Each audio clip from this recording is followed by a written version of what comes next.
नमस्कार दर्शकों, आप सभी का बहुत स्वागत है, अभिनंदन है। मैं हूं आपके साथ चित्रा शर्मा। दर्शकों, आज इस खास कार्यक्रम में एक बहुत ही खास शख्सियत हमारे बीच में मौजूद हैं।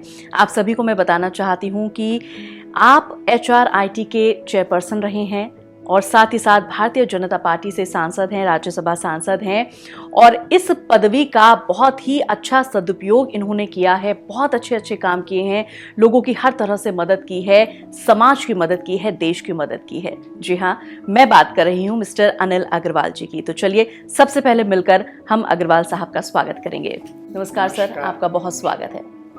सर, सबसे पहले तो आपसे मैं ये जानना चाहूंगी और चाहूंगी कि हमारे दर्शकों को आप बताएं कि आप जो है एक टाइम में आप GDA में चीफ इंजीनियर के पद पर थे, उसके बाद आप जो हैं शिक्षा के क्षेत्र में आ गए, HRIT कॉलेज में आप जो हैं चेयरपर्सन के पद पर आप हैं और उसके बाद अचानक जंप आपने लिया राजनीति में।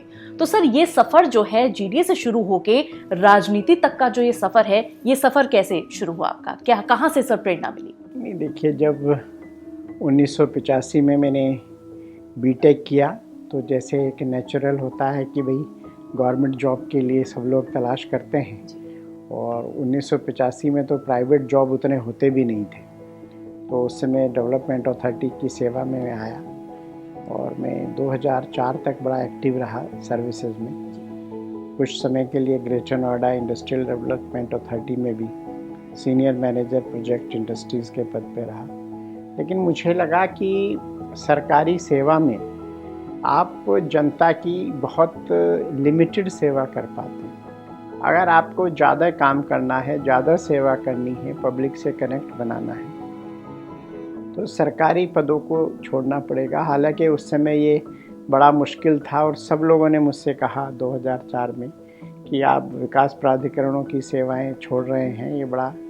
लेकिन मैंने कहा नहीं, मैंने तय किया है और हो सकता है मुझे आर्थिक रूप से कुछ नुकसान हो, शुरुआत में दिक्कतें आए, लेकिन मेरा जनता की सेवा का प्रण था और मैंने गवर्नमेंट सेवा छोड़ी और शिक्षा के क्षेत्र में आया।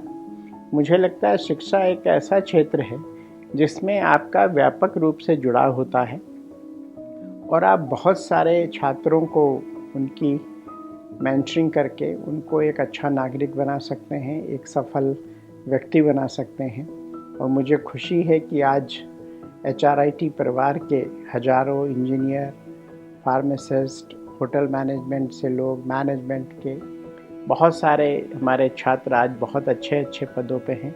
कुछ हमारे एल्यूमिनाई सेना में कर्नल, ब्रिगेडियर के पदों पे हैं, कुछ लोग विदेशों में मल्टीनेशनल कंपनी में हैं और मुझे उससे बड़ा सुकून और संतोष मिलता है।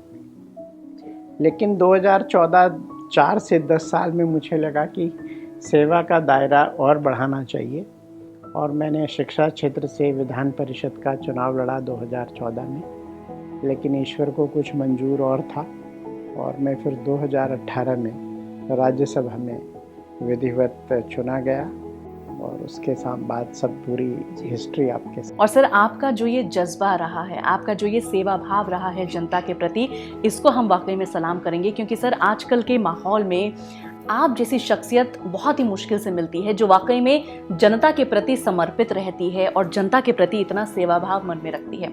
अच्छा सर, एक सवाल मैं आपसे पूछना चाहती हूँ।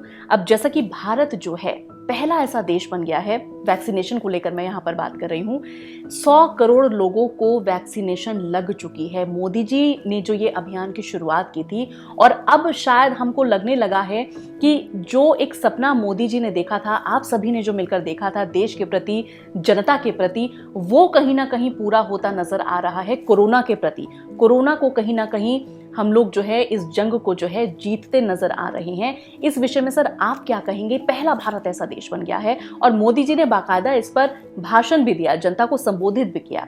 इस पर आपकी क्या सर राय है? देखिए, सबसे पहले तो मैं हमारे लोकप्रिय यशस्वी प्रधानमंत्री श्री नरेंद्र मोदी जी को धन्यवाद देना चाहता हूँ। उनके विज़न को धन्यवाद देना चाहता हूँ कि किस प्रकार उन्होंने ये एक वैश्विक महामारी से लड़ाई करने का प्लान किया। आप देखिए, जब पिछले वर्ष 24 मार्च को कंप्लीट लॉकडाउन लगाया गया, उस समय बहुत सारे राजनीतिक दल थे जिन्होंने बड़ी आलोचना की, और बाद में ये प्रूव हुआ कि नहीं, मोदी जी का डिसीजन बिल्कुल ठीक था। उनका जो विज़न है वो बहुत बड़ा है, वो बहुत आगे की सोचते हैं, और उनके विज़न से ही आज भारतीय जनता पार्टी इस मुकाम पे है। इस महामारी के विषय में माननीय मोदी जी का पहले दिन से स्पष्ट विज़न था कि इसको हम सबको मिलकर लड़ना है, और उन्होंने जो वैक्सीनेशन, जो WHO की जो एक सलाह थी, उस पर काम किया। जो कंपनियां और जो साइंटिस्ट हमारे वैक्सीन बनाने में तत्पर थे, लगे हुए थे, उनका मनोबल बढ़ाया, उनसे व्यक्तिगत रूप से बात की, और बाद में उन फैक्ट्रीज़ को विज़िट किया। उनकी जो वित्तीय दिक्कतें थी उनको सॉल्व की गई, पूरे देश में इंफ्रास्ट्रक्चर डेवलप किया गया। और माननीय मोदी जी ने जब वैक्सीनेशन का वृहद ड्राइव शुरू हुआ, पहले फेज़ में तो जो WHO की गाइडलाइन थी कि हम फ्रंट लाइन वर्कर्स को वैक्सीनेशन करें, अपने पुलिस कर्मियों को करें, सेना को करें, उसके बाद जो 45 प्लस की जो वैक्सीनेशन शुरुआत हुई थी, उसमें पहले खुद जाके उन्होंने वैक्सीन लगवाई। क्योंकि आपको याद होगा उस समय बहुत सारे विपक्षी दल वैक्सीन के बारे में बहुत सारी गलत भ्रांतियां फैला रहे थे, लोगों में बहुत सारा इसको लेके असमंजस था, जी हाँ, डर का माहौल भी था। तो खुद गए और खुद उन्होंने वैक्सीन लगवाई, और उन्होंने पूर्णतः भारतीय कोवैक्सीन लगवाई ताकि लोगों में विश्वास आए। माननीय मोदी जी का जो एक बहुत बड़ा सिद्धांत है कि आप आपदा में भी अवसर देखें, तो उन्होंने इसके माध्यम से भी, जो आपदा थी वो आनी थी वो तो आ गई, अब उन्होंने इसको अवसर में बदलने का काम किया। वैक्सीन उन्होंने विदेशों में निर्यात करने शुरू करी। आज भारत मात्र अकेला एक ऐसा देश है जो 5-5 अपनी घरेलू वैक्सीन बना रहा है, जिसमें DNA बेस्ड वैक्सीन भी है, जो कि और कोई नहीं बना पाया। उसके बाद सेकंड चैलेंज ये था जब वैक्सीन का प्रोडक्शन बढ़ाना, और सुदूर गाँव में किस प्रकार वैक्सीन लगेगी, ये एक बड़ा चैलेंज था। इंफ्रास्ट्रक्चर भी था, टेम्परेचर मेंटेन भी करना था। माननीय मोदी जी ने सभी से बात करी, मुख्यमंत्रियों से बात करी, स्वास्थ्य मंत्रियों से बात की, जो हेल्थ वर्कर्स थे, जो हमारे फ्रंट लाइन वर्कर्स थे, उन सबको मोटिवेट किया। आप देखिए, एक समय था जब माननीय मोदी जी ने जितने हमारे हेल्थ वर्कर्स थे उनके सम्मान में इंडियन एयरफोर्स से कहा कि आप पुष्प की वर्षा करें। तो उनकी जो एक काम करने की शैली है, वो जो व्यक्ति जिस मिशन में जुड़ा हुआ है उसको वो बहुत महत्वपूर्ण उसको समझते हैं, और उसको ये एहसास भी कराते हैं कि यस, आप वास्तव में महत्वपूर्ण हो। तो उससे उनका मनोबल बढ़ता है। आप देखिए, ऐसे ऐसे गांव जहां पहाड़ियों पे चल के जाना था, नदी पार करके जाना था, वहां भी फ्रंट लाइन वर्कर गए और सबको वैक्सीन लगाई। और मैं अपने जितने भी इस पुनीत कार्य में जुड़े हुए हमारे स्वास्थ्यकर्मी हैं, हमारे फ्रंट लाइन वर्कर हैं, उन सबको दिल की गहराइयों से बहुत हार्दिक धन्यवाद देता हूं, उनका अभिनंदन करता हूं कि कोरोना महामारी, जो कि वैश्विक महामारी है, उसको लड़ने में हमको बहुत बड़ी सफलता ये मिली है। और मुझे लगता है आने वाले 3 माह में जो माननीय मोदी जी ने एक लक्ष्य दिया था कि भारत की 100% आबादी को जो 18 से ऊपर की है, उसको हम दोनों वैक्सीन लगा देंगे, और उस ओर हम अग्रसर हो रहे हैं। और निश्चित रूप से इस लड़ाई को माननीय मोदी जी के नेतृत्व में front line worker, health worker और जनता ने बखूबी लड़ाई लड़ी है। और इस बीच में हमने दूसरी भी तैयारियां की हैं। आज आप देखिए, उत्तर प्रदेश में एक ज़माने में कुल 7 मेडिकल कॉलेज थे, 39 बनने जा रहे हैं बहुत जल्दी। हर जिला लेवल अस्पताल पे ऑक्सीजन प्लांट लग गए हैं। पीकू, जो चाइल्ड पीडियाट्रिशियन ICU होती है, वो बन गई है। डेडिकेटेड हॉस्पिटल्स बन रहे हैं। तो हम लोग एक और जहां वैक्सीनेशन की ओर काम कर रहे हैं, जनता को जागरूक कर रहे हैं कि नहीं, आप कोविड प्रोटोकॉल्स का पालन करिए, वहीं अगर कोई आपदा आती है तो उससे लड़ने के लिए भी। जी हाँ, और वाकई में आप सभी की टीम का, भारतीय जनता पार्टी का और मोदी जी का वाकई में हम लोग जो है तहे दिल से शुक्रिया अदा करेंगे कि इतनी अच्छी तैयारी उन्होंने की है देश के लोगों के लिए, जनता के लिए। और सर एक चीज़ मैं आपकी जो हमेशा हम लोग नोटिस करते हैं वो ये है कि बड़ा स्माइलिंग आपका फेस है, आपके कांधों पर इतना भार है, इतना कार्यभार है, जनता की जिम्मेदारी है, घर की जिम्मेदारी तो होती है, साथ ही साथ पूरे देश की जिम्मेदारी है। इतनी जिम्मेदारियों का भार उठाकर भी आपकी मुस्कुराहट बरकरार रहती है, तो सर इसके पीछे का क्या राज है, ये प्लीज हम सभी जानना चाहेंगे। देखिए, इसके पीछे भी माननीय मोदी जी का मंत्र है जी। आप अगर किसी काम को बोझ समझते हैं तो आपको थकान महसूस होती है, और अगर आपको कुछ काम करने में प्रसन्नता होती है तो आपको थकान महसूस नहीं करती, आप स्माइलिंग रहते हैं।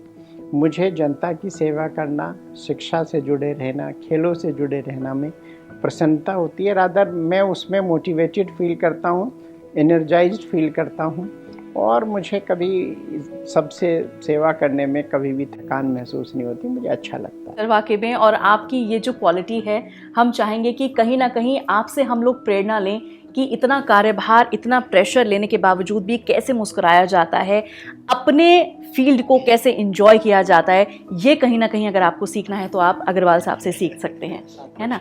नहीं है, आप अगर अपने काम को स्नेह करते हैं, प्रेम करते हैं, आपका अपने काम के प्रति समर्पण है, आप उसको एंजॉय करते हैं, तो निश्चित रूप से वो बहुत अच्छे उसके रिजल्ट्स भी आते हैं, और सब की आप प्रसन्नता का और सबके अप्रिसिएशन का पात्र बनते हैं। और सर ये इसका जो पूरा प्रमाण है वो हम साक्षात अपने सामने, हम सभी साक्षात अपने सामने देख रहे हैं। जी। अच्छा सर, जैसे वैक्सीनेशन को लेकर हम लोगों ने अभी बात की कि भाई 100 करोड़ लोगों को जो है लग चुकी है। अब चूंकि चुनाव भी आने को हैं, आगामी चुनावों को देखते हुए क्या आपको लगता है कि भारतीय जनता पार्टी इस बात को जो है एक अच्छा मुद्दा बना सकती है, एक स्ट्रॉन्ग पॉइंट के रूप में ये आ सकता है कि भाई भारत पहला ऐसा देश बन गया है जिसमें 1 अरब लोगों को वैक्सीनेशन लग चुका है और निरंतर ये अभियान अभी भी जारी है? देखिए, माननीय मोदी जी के नेतृत्व में और माननीय योगी जी के नेतृत्व में जी। हमने कोई भी फील्ड ऐसा नहीं छोड़ा जहां हमने सेवा नहीं की हो, और हम लोग राजनीति को सेवा का माध्यम मानते हैं, सत्ता का माध्यम नहीं मानते।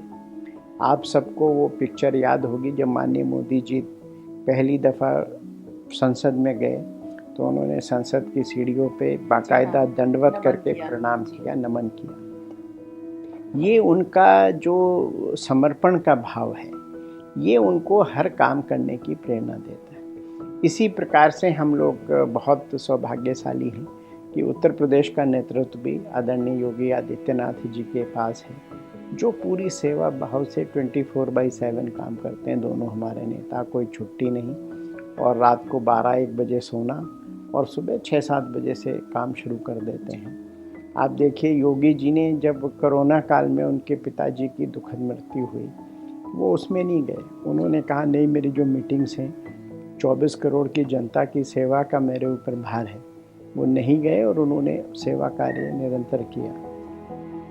उसके बाद उनको खुद भी कोरोना पीड़ित हुए। जैसे ही ठीक हुए, उत्तर प्रदेश में सेकंड लहर प्रचंड थी, लेकिन अकेले हिंदुस्तान के ऐसे मुख्यमंत्री थे जिन्होंने फील्ड में जाके काम किया। गाजियाबाद भी आए थे, आपको सबको पता होगा। उन्होंने कोविड कमांड सेंटर का देखा, जनप्रतिनिधियों से मिले, अधिकारियों से मिले। वैक्सीनेशन शुरू हो चुका था, वैक्सीनेशन सेंटर पे गए, एक हॉस्पिटल विज़िट किया। बल्कि डॉक्टरों ने उनको कहा, साहब आपको कोविड हो चुका है लेकिन आप जो हैं हॉस्पिटल जा रहे हैं। तो उन्होंने कहा कि मेरे लिए मेरी अपनी जान महत्वपूर्ण नहीं है, मुझे देश के 24 प्रदेश के 24 करोड़ जनता का ध्यान रखना है। और वो गए और उसका अच्छा परिणाम भी आया। जितनी जल्दी से उत्तर प्रदेश में द्वितीय लहर समाप्त हुई, लोगों का स्वास्थ्य बेटर हुआ, उतना कहीं नहीं हुआ।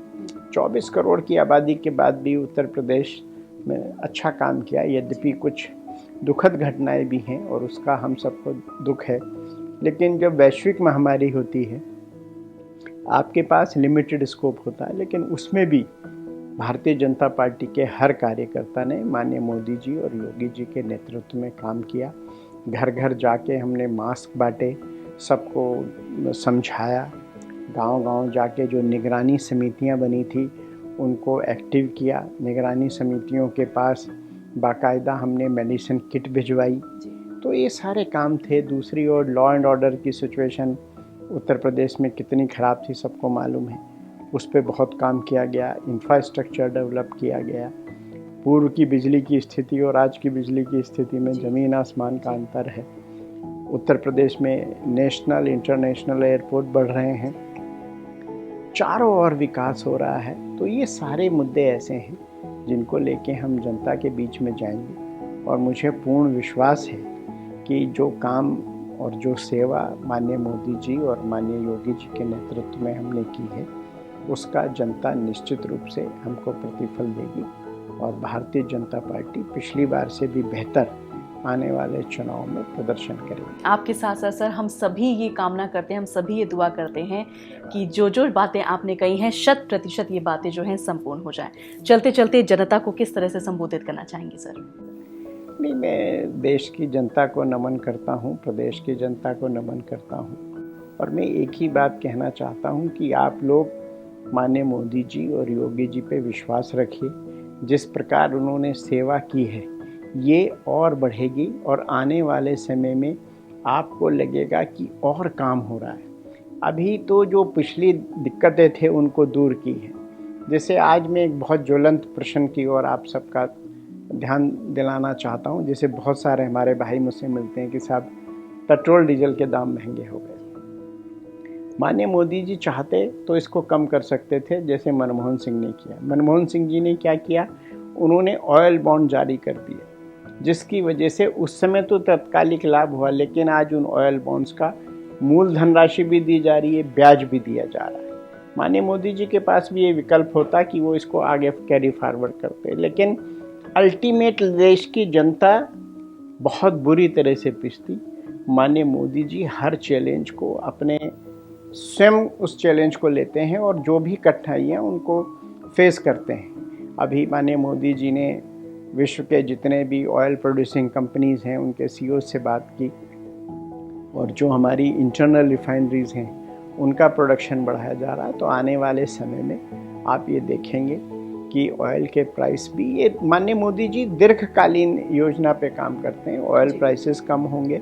और इंफ्रास्ट्रक्चर देखिए, मैंने एक दिन एक सज्जन से कहा कि पहले आप मेरठ जाते थे गाज़ियाबाद से, कितना टाइम लगता था? तो उसने कहा साहब 2 घंटे।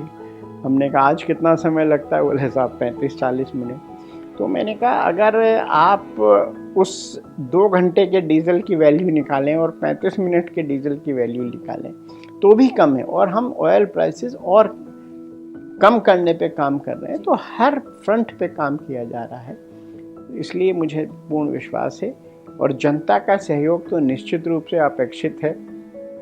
आप देखिए RRTS प्रोजेक्ट 35,000 करोड़ की योजना है जो मेरठ से दिल्ली को ले जा रही है। 40 मिनट में आप मेरठ से दिल्ली पहुंच जाएंगे।